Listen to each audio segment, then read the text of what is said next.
Hey everyone, welcome back to The Explainer. We have got a massive week ahead of us. Today, we're looking at a truly critical moment in the markets, the gold forecast for the week of May 25th through the 29th, 2026. Look, gold just printed another bearish candle. And honestly, what happens next could easily decide the direction of the entire market for the rest of the month. Our goal as we break down this data is simple but totally crucial. We want to position ourselves like an institution, rather than reacting late like a retail trader. Okay, let's dive right into this. Smart money is already positioning while retail traders are still reacting.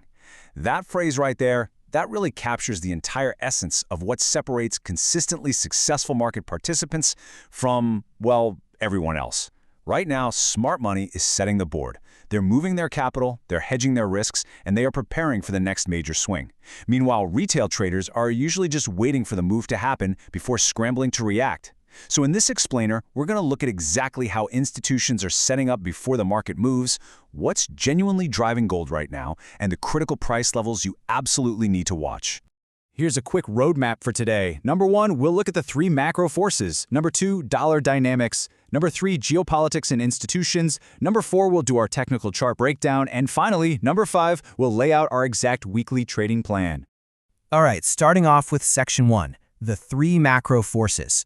To start with the really big picture, you have to understand that there are exactly 3 distinct, massive macro forces currently fighting to dictate gold's next major move. And honestly, if you don't understand these 3 forces, trading gold is kind of like trying to read a book with half the pages missing.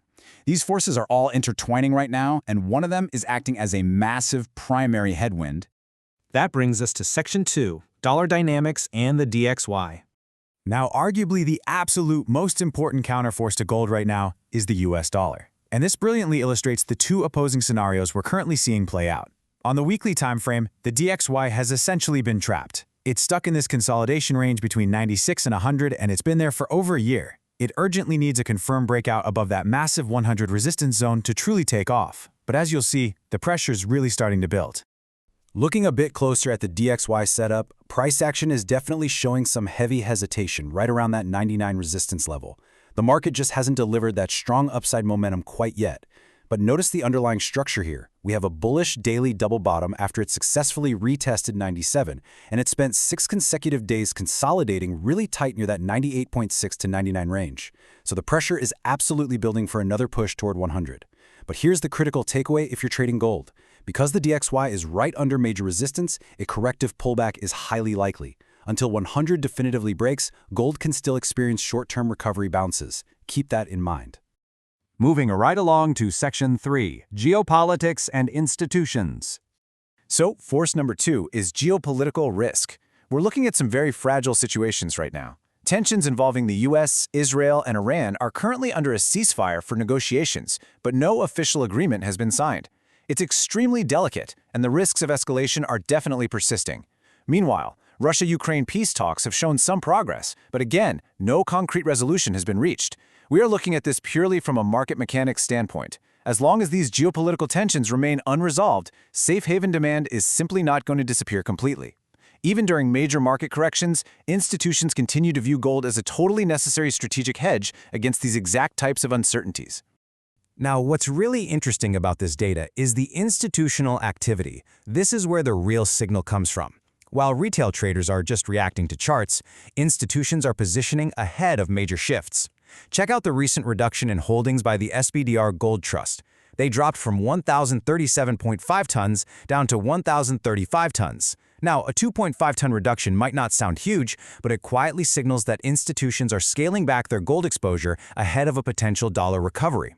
When institutional capital rotates at this scale, it is never random. The market is preparing for a larger move, driven by the alignment of a stronger dollar and those shifting geopolitical risks we just talked about. Let's get into the charts. Section 4, technical chart breakdown. Let's move to the actual price action and see how this builds together to give us our ultimate confirmation. Because while macro sets the broader stage, price is always king. We use a structured multi-time frame approach here. Step 1 is the weekly chart to find our broader directional bias. Step 2 is the daily chart to understand momentum and figure out who is really in control. And step 3 is the H4 or 4-hour chart where we actually time our execution. Starting top down with the weekly chart, guys, we are seeing a major shift in directional bias. Think about this. Throughout gold's entire massive bullish cycle, that incredible, literal historic run from 1800 all the way up to 5600, it consistently stayed above the 20-period moving average, but not anymore. We've lost it. Actually, scratch that. It hasn't just lost it. It's trading firmly below the MA20 now, and that significantly increases the risk of a broader bearish reversal. We saw a very strong rejection from the 5,000 resistance zone. Because of this and that recovering US dollar, reclaiming that 4,900 to 5,000 area might now be delayed for months or even years. Right now, there's a very real, growing risk that the current support at 4,500 could fail, and if it does, that opens the door for corrections down toward 4,400, 4,300, or even the 4,100 level. Dropping down to the daily and H4 charts, the story becomes crystal clear. Sellers are completely in the driver's seat. Anyone trying to catch a falling knife here is just getting chopped up. On the daily time frame, momentum is strictly bearish. Gold is trapped inside a bearish triangle, forming lower highs and lower lows, and it's mostly consolidating in a tight 4550 to 4670 range. Zooming into the H4 short-term structure, gold is locked inside a very clear descending channel. Every single recovery attempt faces aggressive, strong selling pressure. The structure is practically screaming at us that we need to look for deeper support areas before we can expect any meaningful, sustained recovery. Which brings us to the most important part of the explainer. Section 5, the weekly trading plan. So the crucial point is knowing exactly where to execute. We've done the macro work, we've done the top-down technical analysis. Let's look at our primary sell zones. Sell zone 1 is up in that 4630 to 4700 area. This is a vital institutional resistance zone that aligns perfectly with our daily descending trend line. If price pushes up there, sellers will absolutely likely defend it. Sell zone 2 is a bit lower, between 4540 and 4600, aligning with the nearest H4 resistance. Remember, with momentum being bearish, we are looking to lock in positions at these descending resistance levels. The exact stop loss and target levels are built right into the plan to keep your risk perfectly constrained. But remember that DXY scenario we covered earlier? If the dollar rejects at that 100 level, gold is going to rally, so we absolutely must have our buy zones ready at major institutional support. Buy zone 1 is our deep discount level down at 4,100 to 4,235. That is massive weekly support. Buy zone 2 sits at 4,300 to 4,355, representing strong daily support. And buy zone 3 is a bit closer at 4,400 to 4,455, acting as our H4 psychological round number support. These are the key areas where we anticipate temporary recovery rallies to launch if the dollar sees a corrective pullback.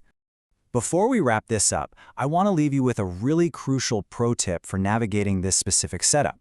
In volatile markets where these major macro forces are wrestling for control, you have got to watch out for false breakouts. It happens all the time. Always wait for the retest before re-entering a position. Patience and proper positioning matter far, far more than just trying to randomly predict the exact top or bottom of a candle. Manage your risk, respect the zones, and let the market show its hand first. So what does this all mean? It leaves us with one final thought as you finalize your trading plan for this week. With all these dynamic forces in play, the dollar's critical test at 100, the fragile and shifting geopolitical landscape, and institutions quietly reallocating their capital, the board is set. The only question left for you is, will you be one of the retail traders scrambling to react after the move begins, or will you use this structure to position yourself exactly like an institution? Thanks for joining me on this explainer. Study these levels, stay disciplined out there, and I'll catch you in the next breakdown.